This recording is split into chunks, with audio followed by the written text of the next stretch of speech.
Today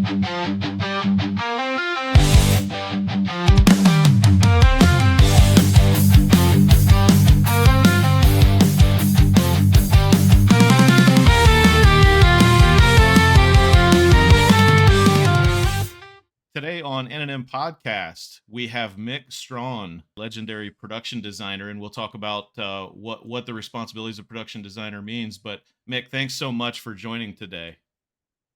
Thank you very much. I'm here and I'm ready to go. Let's handle the first question. What is a production designer? Production designer is the guy that handles the look of your film. Think about something like Dick Tracy. Mm-hmm. Right? The Dick Tracy movies. Mm-hmm. It's obvious that absolutely everything in that film had to be designed, right? Yeah. It's straight out of a comic book.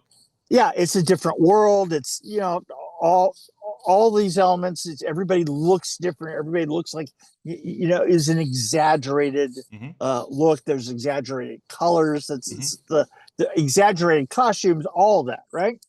That's what I do.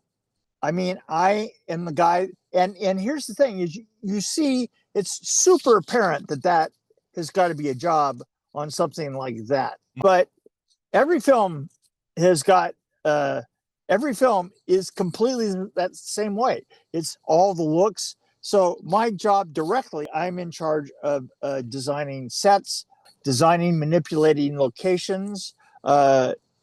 The prop master is under me, the art director is under me, the costume designer is under me, and even the DP to a certain extent. I'm coordinating with the DP in order to get the look I want, because my end goal is to make it have an overall look. Mm-hmm. Now, I can describe a look as something all the way from the dirty, looks like you pulled your cameras out of the trunk of a 1960 Impala,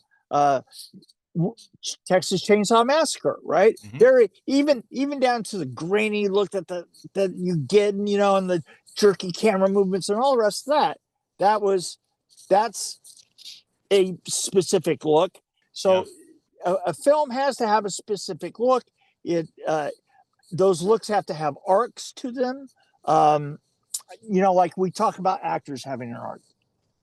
So, and scripts having an arc. Well, they do, but at the same time, even your props, even your locations, you can be going from something that's extremely bright and colorful to getting into something that's dark, and so you kind of like start to drag the locations down with the story. Yeah. So and those are the most simplistic terms of it, but that's where you go. What was your inspiration here? How did you end up here? I had a restless heart. Let's put it that way. And I started in construction in San Bernardino outside of LA, and I would move from one thing to another. And my sister was doing costumes on off Broadway, where she had no money. If she got any money, she actually put it into the costumes. Sold off-brand purses on the corner, and one of those directors got a great job in LA. Right, got this great $5 million commercial, which was called Play Safe, and that commercial turned out to be. She got to LA, and here's a secret about getting a job where you're not really qualified for the work, but you need to hire people underneath you. Mm-hmm. And the thing to make sure is that they're people that won't let anybody else know that you're not qualified to do the job. But by the end of that job, I was pretty well qualified. So off I went. I had somebody say to me on a podcast about 5 years ago. I was on a podcast, and they were saying, and they said, well, where did you start? And I told the whole story, because they were Canadian, and I thought, well, if they're Canadian, maybe they'll have heard of this or something. This little flip that I worked on back in the day. Never heard of it. And so I said, yeah, the first thing I painted was this robot, and it did. And this kid goes, Astar, you worked on the Astar robot? And I said, yeah. And he goes, oh my God, that thing has haunted Canadians' dreams for 35 fucking years. And I was like, you kidding? Yeah, I'm gonna put some links out to these videos out there because they're strange, and I can see why people would be terrified by them. Oh my God. Yeah, the thing is that was like some kind of afternoon safety commercial, right? Yeah. You know, I can cut my arm off, but you can't, right? And she put their arm back on. Yeah. What I didn't realize at the time, to have seen it like that many years later, I go, wow, it's freaking scary. Yeah. It really is. It's a weird ass thing. And was the intent of these videos to like promote safety with kids? Like, hey, I'm a robot, I can heal, but you can't. That was the idea of it, and therefore they just put it on that afternoon cartoon rotation, right? So, and evidently they left it there for 30 years, and then they made a cartoon version of it, and that was on for another like 10 or 15 years. Wow. Yeah, just That's really fantastic. And I had this Canadian going, oh my God, you scared me when I was a kid. And then you scared the hell out of me when I was older. Yep. I was going, did you say you're welcome?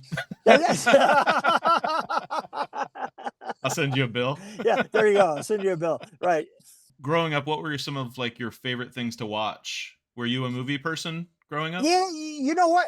I was, but the movies that I really liked, the movies that I knew of and stuff were like the old monster movies, the old Universal and the Swamp Thing and the Hammer movies, because I wanted to watch TV late at night, like at 11 o'clock at night and stuff like that. And 11 o'clock, all the stations back then at 11 o'clock, they would just throw old horror films on. I mean, there were so many different horror hosts. Everybody knows about Vampira and that thing. There were so many people with capes. Yeah, a lot of capes in Nightmare. You know, tonight's Killer Theater will ring this. You know, you're like, okay, you get out of the way. And I want to see the Wolfman. Let's dive into some of your film credits. And I will tell you, going through your IMDb, we could probably spend the next 2 weeks talking straight and we wouldn't get through everything. I don't think we would. No. And you know what? That's an awesome thing. But I have some I want to talk about in particular. In 1987, Nightmare on Elm Street 3, Dream Warriors. Right. Tell me whatever you can tell me about this, because this, to a lot of people, is the pinnacle of the franchise. You know, it was a very difficult shoot. Primarily because the director was a twat. He's very hard. He was one of those guys that you would bring him models and drawings and this and that and the next thing, and then when you were done with everything, he'd come and he'd look at it and he'd go, yeah, okay, this isn't what I wanted. And no matter what, he did that to everybody all the time. So it just was a case of always scrambling, and he was not very gracious about it. And I just recently talked to Royal Wagner. We were talking about what a nightmare it was to work with Chuck and his lack of decision. But I mean, I've never had call sheets. The call sheet is what you get that's for next day's shooting. I never had call sheets since then that said set to be determined. And I'm like, hello. You know, we got to build, paint, and put that all together, right? You know, oh God, it was so hard to do. And at the same time, there was things that we were trying to do that Bob Shea definitely wanted us to do. He says, look, I want you guys to come together as a group and give me a film that's going to go back up in terms of popularity, because 2 wasn't doing that well. Well, they had just shown me 1 and 2, and they're like, well, what'd you think? And I go, well, 1 does put forth a great idea, and I kind of like it. I thought the ending was a little bit weird. Said, but 2, you had me for 15 minutes. You had me until you got to the end of the bus scene. And then I don't know what the hell you guys were talking about, because it just got weird. But the thing that they did is they just walked away from the logic of the film. You know, the problem with a horror film is horror film has to make its logic in the beginning. Mm-hmm. You have to start. You have to set the rules. Within the story, you have to set the rules. Mm-hmm. And you would have figured that on that one, you would have had the advantage of everyone having seen the first one, right? But no, they fucked that up. That's for sure. So yeah, they certainly, in number 2, they certainly abandoned a lot of the rules that number 1 set up. And here's the thing: 1 was wildly popular, right? 2, right? It really was. 2, it would have been nearly impossible to live up to 1, right? Let's face it. No matter what came out, and I think what ended up coming out was so much of a departure from 1 that it just turned a lot of people off, and that's why 3 had really big work ahead of it. And the thing is that was our discussion at the beginning of it. Mm-hmm. And we would be talking. We finally narrowed it down to these 3 things. First of all, we had to take care of our Superman problem. And the Superman problem is obviously, you know, Superman would not be interesting because he can do everything. He can fucking turn time back, right? So kryptonite had to be introduced in order to make it even interesting, right? Wes got rid of that problem by her ability to bring other people into the dreams. And so that was Wes's, you know, solution to his problem. Then the next problem was, what can we do to expand Freddy's role to make him more interesting? Because we have a theatrically trained, incredibly popular actor doing this, not just a schlub in a mask, right? And how can we let's let him off the chain. Let's give him better lines, but at the same time, let's let him write some of his lines because he's actually better at it. You know, I mean, if you've ever been around Robert is scary. He is scary smart. He's a good friend of mine. I introduced him to his wife, and I just have, as many times that I talked to him over the years, I just can't believe how well read and just how savvy to the world he is, and just funny as shit, right? So then it was my turn, and my turn with the design of the film. I said, well, you know what? I don't want to be out on location all the time. I want most of this film to be on sets because I kind of want the journey to be more interesting. And so that's what we did. In the end, I kind of have more of the idea, and I don't know if it was a movie at that point, but I knew the book by Ray Bradbury, Something Wicked This Way Comes, was what kept coming to mind for me. Just just this crazy ass journey. I wasn't as interested in the horror part as I was in separating out that journey and making those journeys just and also being very practical about it, you know? I will tell you, and it, the reason I brought up the differences between 3 and 4, and we'll go into 4 in a minute, but they were just so, from a stylistic standpoint, they felt so different, right? So different from the others, right? Number 3, you know, you captured perfectly the feeling of isolation, right? Because they're trapped in this hospital. Right. They're not only trapped in the hospital, but they're trapped inside this battle with Freddy every time they go to sleep, and you know, it feels like even the color palette is a certain way, and it just has. But then in the dreams, those rules are gone, right? Then everything becomes larger than life, and it just... Exactly. So you're going from this small to this large, and the large has got the journey in it, right? You know, and so you got this door that's impossibly hanging in front of you, right? And you go down that amazing staircase, and we built that staircase, and it's only 20 feet high. Wow.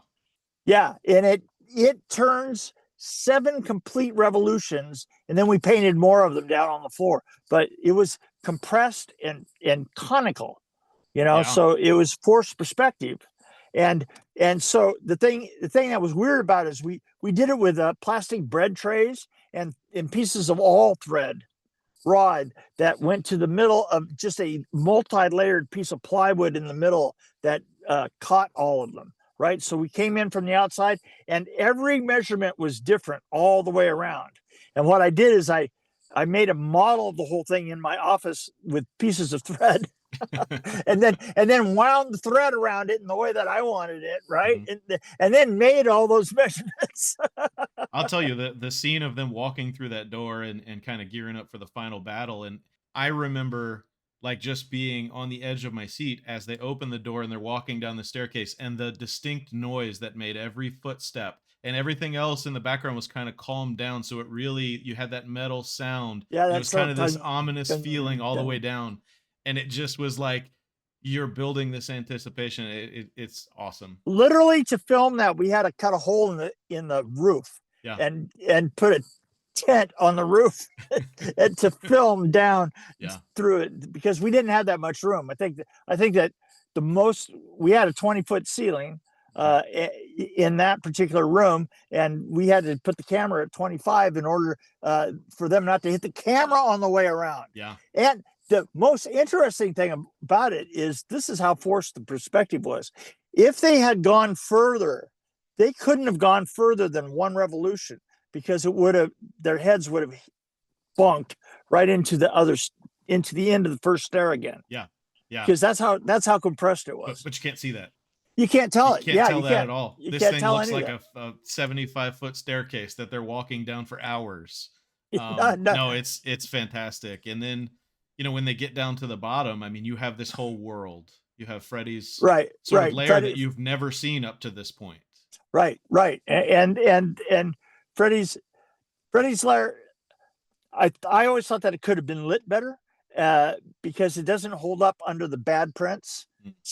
Because 3 got big really fast. They made they put a certain number of prints out, and then all of a sudden, like the day after the first day, they realized that they'd screwed up, and they had to make a bunch of emergency prints, and those emergency prints did not do well in that particular set, right? Yeah. So it widely it looks completely different from print to print, so get a good print. I think the fact that it's poorly lit adds to the scare factor, to be honest with you. It scared the hell out of me. Oh, same. I was terrified, but I needed more, right? I needed more. And I remember, coming out of Dream Warriors, again, that was the first one I saw.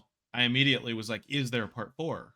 And it was right at the time that there was this advertising blitz for part 4. So I remember for part 4, I remember the part 4 build up like so much, and they always showed the junkyard scene. I was going to say the junkyard. You had somebody running out of sparks and flames, but you don't know who, because it was all in shadows. And so, is it Freddy? Is it somebody else? That was the commercial that played. They had the big standees in the video stores, because back then we had video stores. And I always, anybody that would listen to me, because I talked to mostly adults in those days about these things, because other kids weren't watching these things.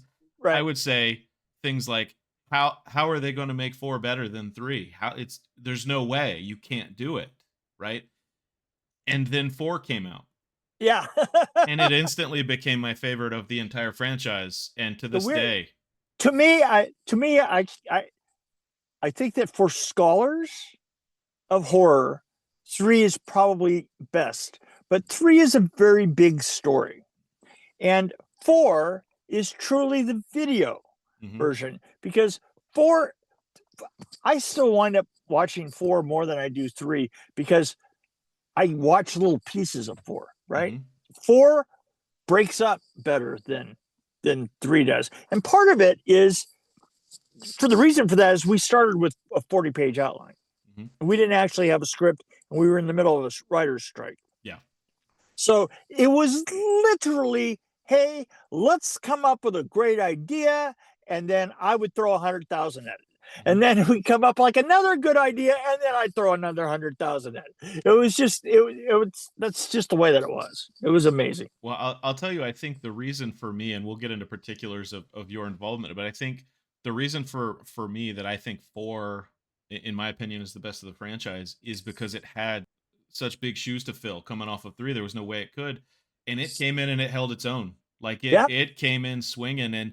And what it did was it followed the rules, right? Unlike 2, again, right. 3 introduced pulling into dreams, but it also introduced dream powers, right? And the other thing about 4 is we had the audacity to actually just kind of continue the story. Yeah. You know, how dare how dare us, right? Yeah, you continued in, and you know, and with the exception of Patricia, Tuesday came in and she just absolutely killed that part. She was fantastic in it. But Rodney and Ken coming back was huge because you were invested, right? So this means something now. They made it through. Surely nothing's gonna happen to them here. We've set the boundaries. These are they're gonna win, right? Exactly. No. And the thing is, and the great thing about it is it kind of reminds me of the difference between Alien and Aliens. Mhm. You know, it's so much bigger. Yeah. Everything is just big. Much bigger. So let's talk particulars. The feel of 4, it's more colorful. 1, It's more colorful. it is just like you said, bigger in It's many ways. It is there's no restrictions. It's completely open. Let me give you just an example of, because we did things the most complicated way you could imagine. Let me give you I'll go through Alice going into the theater and getting back to the Crave-In, right? One of the greatest scenes in the entire franchise, that entire sequence. And it started in a theater. We're literally at the theater itself. We're literally at the theater. And then she's on a board, literally on a board, on the balcony. And we throw a shoe at her, and that's in reverse, is the shoe being, and the idea is she's sucked into the screen. Yeah. So what we were building towards was a fall. Okay. And that's the thing that people don't get. They think, well, she was on wires or something like that. But that's not how we did it. We literally then built the entire balcony on a stage, and literally built it on a couple of what are called load mover tractors. We built it all on these tractors, and then crossed their hydraulics so that they would lift at once. Okay. And then lifted the whole thing, lights, cameras, all the actors, all the chairs, lifted it up like this to go to the full vertical. And that gave us that look where she was she's getting sucked towards the screen, which is just her falling, right? And she's falling from one seat to the other. At the same time, everybody else is over here, and they're completely belted in. Yeah. And then we get a couple of those great close-ups of the popcorn. That's Peter Chesney's close-up of the popcorn spilling out and the Coke spilling out, right? And then she gets down, and she goes all the way down, and she comes down to the edge of the balcony. She's hanging off. Cut. Then we take that and cut it out of there.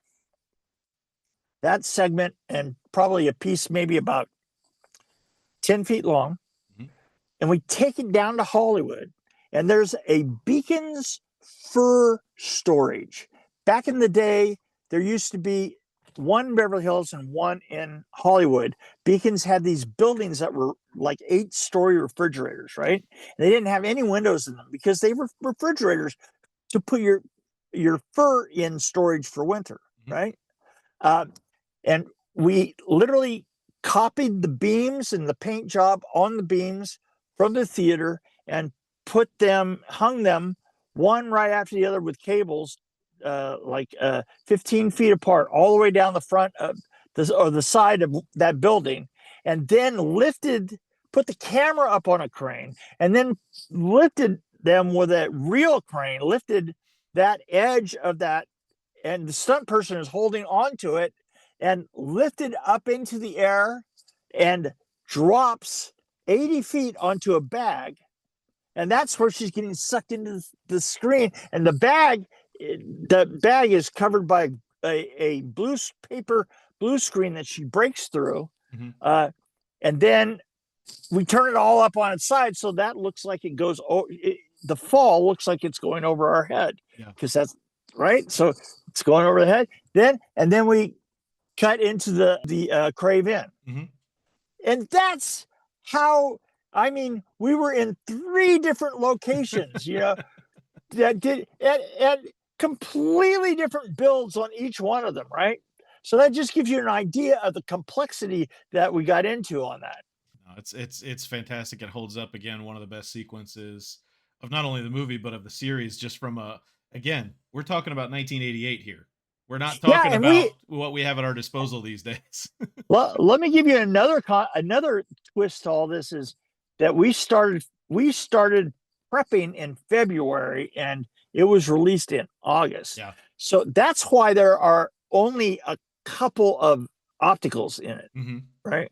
I mean, and we built that entire junkyard. I mean, we went out and we bought an entire field of a junkyard of cars. We just bought all of them, Mm-hmm. right? And I think that they had 300 cars, and I made a model with 300 cars specifically.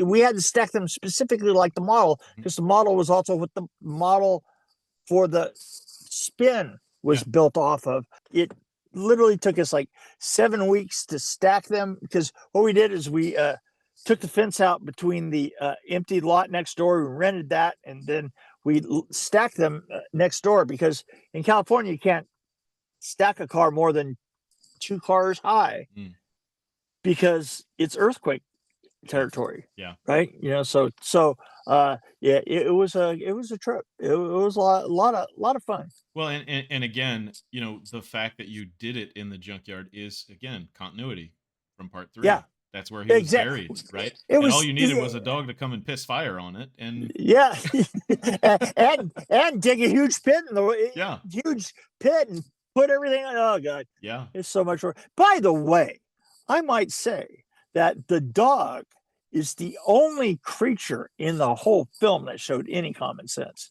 because you know what? He pisses fire, and what does he do? He runs away. Out of there. Hello.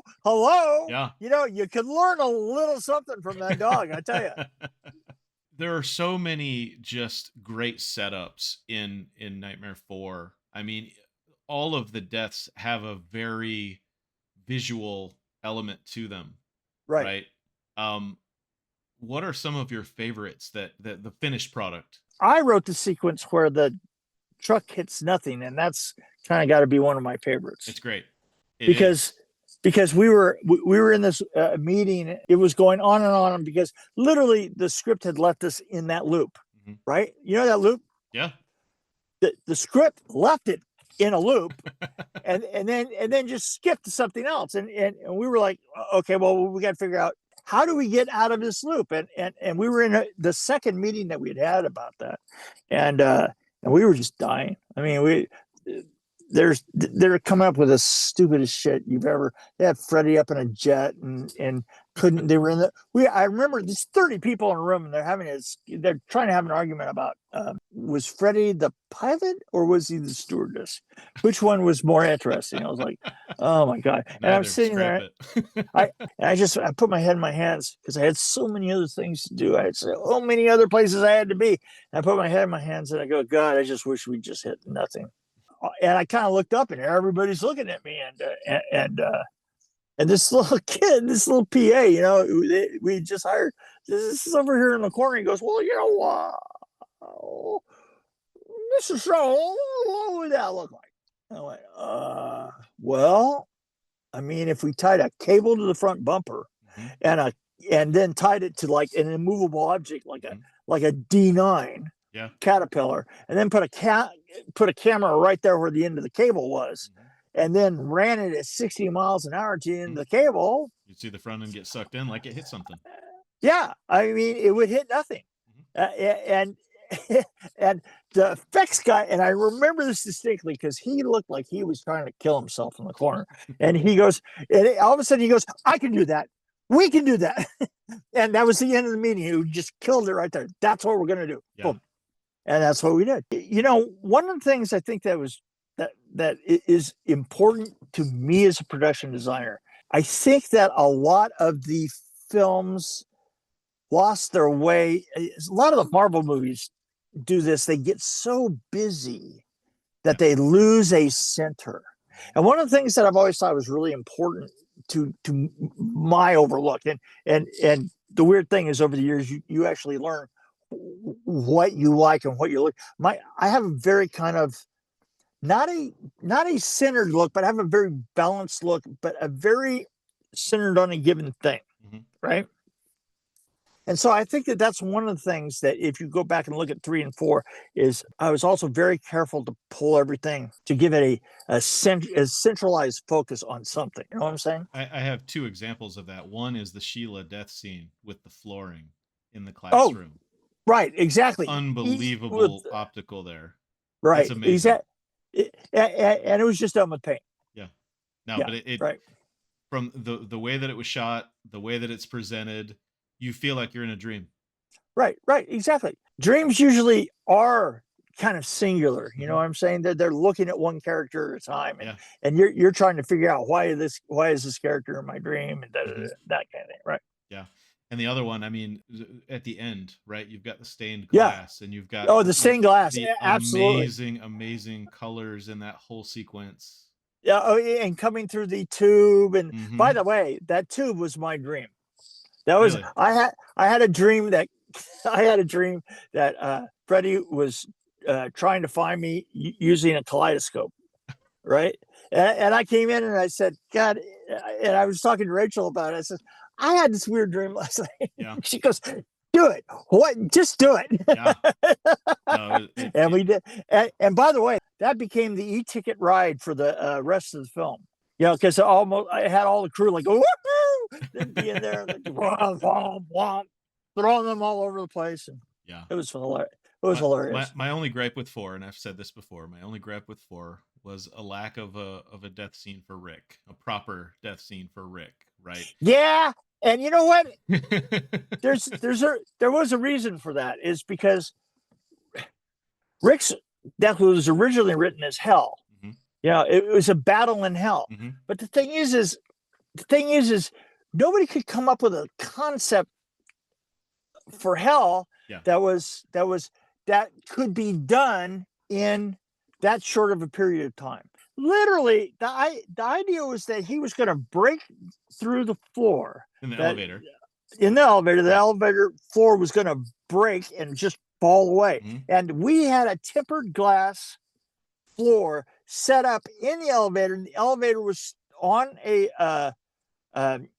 on these legs that kind of went out. It kind of looked like the lunar rover, so that we could film straight down and film him holding on in the floor, and then him dropping into hell. Right. It stood that way for about 4 weeks, but we never got to that part of the script. And finally, they showed us the new script, which was basically to let him fight the Claw by himself, which was, really, it was like, so we just kind of made this kind of like Japanese looking, it was a low point for all of us, but it was just because we were trying to do something that we just couldn't and shouldn't have done. Given what the alternative was, I'm okay with the finished product. But the thing is Rick got his in the end. He did, because he got to do the casket scene. Yeah. And the casket scene was fucking brilliant. Love it. Absolutely. Love it. And I love. And that was his. He wrote that. I Really? mean, that was his thing. Great. He just pulled it out, right? Yeah. So I understand that was funky. Believe me, it was a big disappointment for us, because we just never came up with a way to actually solve that problem. Well, but as you said, that's why I accept it for what it is, because he does have that redemption scene, for lack of a better term, redemption, where he has a callback. He has a callback and a send off. Proper. And the proper. I mean, and he did that himself. And I know there was a disaster here, but boy, he really got to play with us there. Well, and I will tell you, the reason that scene hits so hard is because that, in the story of Nightmare 4, that is the very point where Alice decides it's time to be done daydreaming and start living right now. And so it fits and it checks so many boxes. So it's like, it's really the setup for the rest of the movie at that point. The way we were filming almost in the same place that we filmed the other funeral scene in it. Mm-hmm. And I was like, it just bugs me that we're in the same place. So I turned the sprinklers on in the background. And that's the thing that's really interesting, is that whole scene, you see the sprinklers, Yeah. you're completely surrounded by sprinklers that are Yeah. on. And it's weird. Is it actually worked in the end? You know? Yeah, because you've got Dan and Debbie and Alice just kind of standing there talking, and you just have these random sprinklers going. Random sprinklers going on all the way around. It's really, I love that. Freddy's Nightmares. Some people love it, some people hate it. I appreciate it for what it was. It's really funny is I've gone back to see a couple of them, and we did get to do some really freaking weird stuff. I mean, I got to do the Freddy Claw. Yeah. The one with us. They also they had these turnaround scenes, you know, and Robert would come in like every 4 weeks and shoot like 3 or 4 of them for us. And like every other one had Freddy bursting into flames at the which was so fucking weird. It was like, aren't you the guys that wrote that in the script like literally 2 weeks ago? And the King Grip goes, you know, couldn't we do something different? Like maybe Freddy breaks into song. I still remember that to this day. I was like, yeah, it was so funny.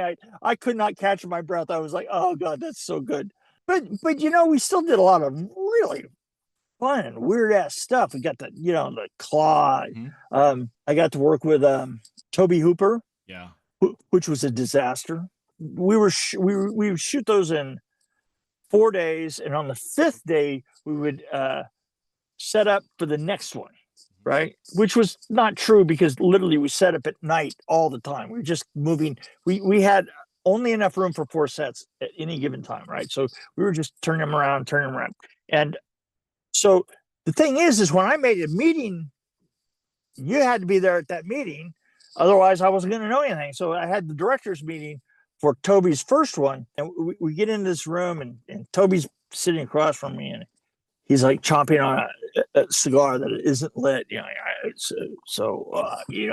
Mick, you know, I was because the thing was to do this. It's a cold, and we're walking along here, and so then you know what I mean, right? You know, I was like, hold that thought, and then I walked out of the room. I said, I can't deal with that. Yeah. I just can't. That's wild. And then during the filming, every once in a while, we come, oh, Mickey, I thought we talked about this. And I go, yeah, no, you're right, we did. Then I'd walk away. It's like, just get out of there as fast as humanly possible. What can I say? I kind of made a living off of it. So, you know, some of them were surprisingly good for what we put into them. I just remember there was one with a silo, and the cameras tracking along inside of this nuclear silo. I was surprised how good it looked, and how the 2 guys with the keys sitting there and all the rest of it. It actually kind of worked, you know. A couple of them worked, but boy, thing is they were just so ambitious, and the writers had no idea how to write. I mean, the first season was 22 episodes, and we built 305 sets for it. It's just that the writing wasn't taking in consideration what you could do, you know, what you had at your disposal there. Yeah. And you know, we did a lot of weird sets. We did like a kitchen set where all of a sudden all the walls pull away, and you're in a sewer, right? And we pulled off some amazing shit like that. But at the same time, you know, it ground us down into. But I remember like around Thanksgiving, I remember going to the store. My wife sending me to the store to get milk, and I was literally in the store going around, and my dad found me 2 hours later in the store walking around identifying things as not milk. Like I'd look at something and go, well, that's not milk. Then I go down a couple of feet and go, no milk here. Then just completely out of it. I was exhausted. So to this day, when Freddy's nightmares come up, all I can think of is, well, that's not milk. 1990, Leatherface, taking on another sequel from another There big you franchise. Go. I thought we did a really good job. We literally shot that in California behind Magic Mountain. We built everything, the gas station. We built the house. We built the swamp. The swamp was literally, we made a swimming pool with gunite and the whole bit to work in. Because everybody was afraid of snakes, and we could protect it that way. Because if we started from scratch, we could protect it that way. The little garage that he's in with the CNC, built the truck that was really really hard to keep in a straight line. In fact, if you ever notice and look at it, whenever you're seeing it, it's like wah, wah, because we had jacked it up way beyond its potential. Way beyond his potential. That was before you did that, Yeah. And I wanted to make sure it looked like shit as we were doing it, right? Yeah. And the guys kept going out and coming back with K&N shit, and all of a sudden they go, no. Jeff Burr didn't get along with Bob, and there was a lot of tension in there, and there was a lot of tension with people trying to do a. Jeff Burr had been hired for his horror credentials, and then they kept trying to limit it. I just remember it just being torturous with the MPAA, editing it just like frame by frame and trying to take out frames and stuff like that. And a lot of the stuff that we filmed was, kind of like deleted and thrown away, because they were trying to make it. So it has a really kind of watered down feeling to it, but I love the way the house looked. I just love the look of it. I thought that we got a really good look. Yeah. My idea at the time my concept for that film was that horror is the thing that you don't see out of the corner of your eye. So I didn't try and make it obvious. It's like the house just kind of looks like a house, and then you go inside and it starts to get a little bit weird, but it's not weird that you can define. Yeah. Just uneasy, a little uneasy. That's what I was trying to do, is get that uneasy, thing out of the corner. Then you come around the corner into the kitchen, and Bill is hanging upside down with a hammer, swinging up against his head, and oh, well, that's not weird. Yeah. At all. Yeah. Right. Things are going to be fine from here. Yeah, it's going to be fine. No, it's great, and it comes across that way. Uneasy was the word that I had, that I was going to bring up. Exactly. It just felt uneasy the whole way. But like I say, the thing that you don't see out of the corner of your eye, it's like we didn't hammer a skeleton in the front door, but we made sure that we literally released 10,000 flies into that light that was there, so that you saw that banging, all that banging of the insects against the light. To me, that's more terrifying. That's what I wanted out of it. I just wanted it to be this. Oh, things are normal. Not so much. Not so much. Yeah, exactly. Right. Yeah. No, it comes across that way. One of the things that I've been most excited to talk to you about, which is wildly surprising because I'm a huge Nightmare on Elm Street fan. 1995, Mortal Kombat. I got a call from a producer friend of mine, and he said, he calls me up and he says, "Look, I've got this film that I'm working on. We have some problems with it. I need you to see it, because I think that you kind of know how this should be." He calls me up, Bob Engelman. He calls me up and he says, "Meet me at such and such a viewing screen up at Kim Lab in Burbank." And I was between films, and I had something coming up, maybe in a couple months, and so I go in, and he shows me this film, Mortal Kombat. He says, "So how did we fuck up? Why is this just such a snooze fest?" And I said, "Seems to me that what you've done is you've built a great video game, but it's not a film, and what you need to release is a film." And he says, well, what do you mean? I said, well, okay, here's the thing. When you look at the video, and this is what the video was at the time. You saw two guys fighting, and in the background, everything just scrolled up and kept going, right? So they would fight, and the background would scroll. And there was no interconnection between the fights and the background. Mhm. And they did that on the film. They put up that pin for them to do the fights in, and it just wasn't very interesting because it was just a series of WWE fights, except for one of the guys happens to have 6 arms. So I said, look, what I would do is I would give you a couple of sequences that have interesting prop pieces that you can interact with, and then I would cut in a bunch of pieces that would be like a close-up of like the post being hit and broken, or something like that, because there was no visceral feel to things. I mean, there was It feels like they're in the environment. Yeah, that's exactly what the problem was. Then I prepped for, I think, 7 weeks, and we did a 1-month reshoot, and I did this whole sequence for Scorpion's Lair. I did an entire sequence, how it should go with the pole. You remember the pole falls down and he goes from one level to the other and all the rest of that.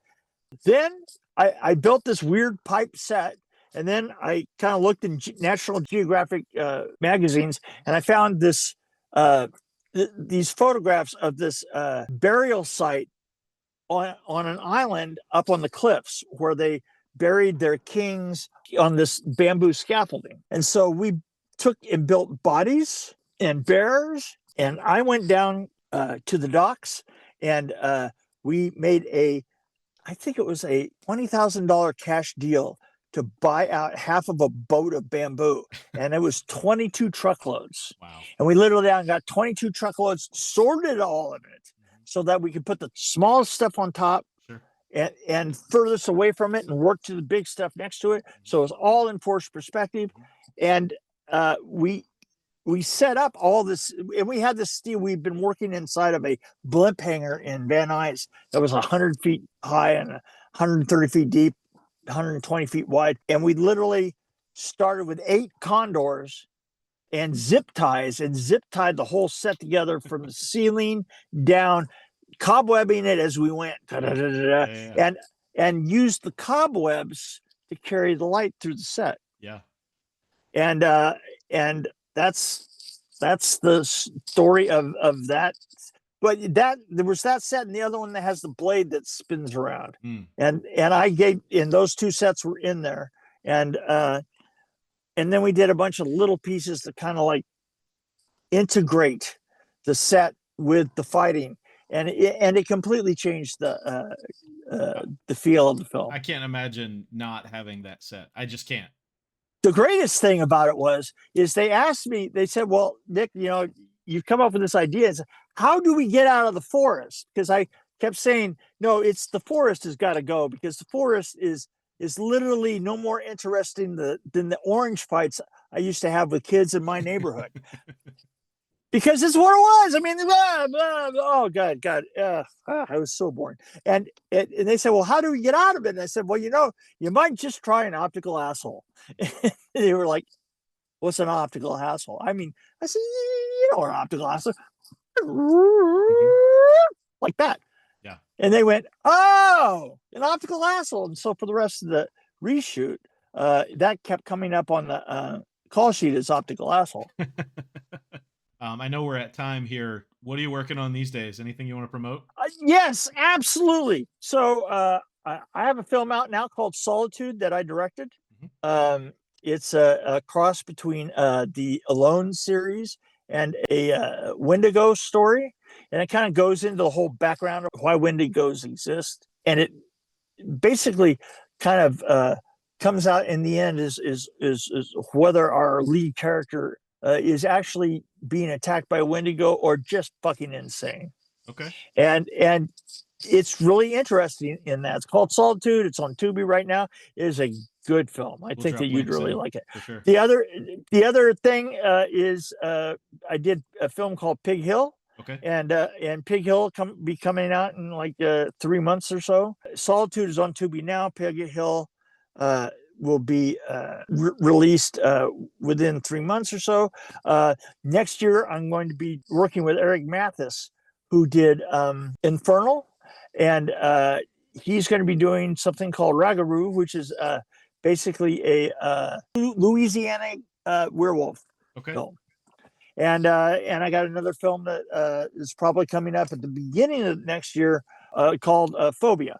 Mick Strawn, thanks so much. Appreciate your stories. Have a great evening, and we'll talk next time. Thank you very much. All right. Bye.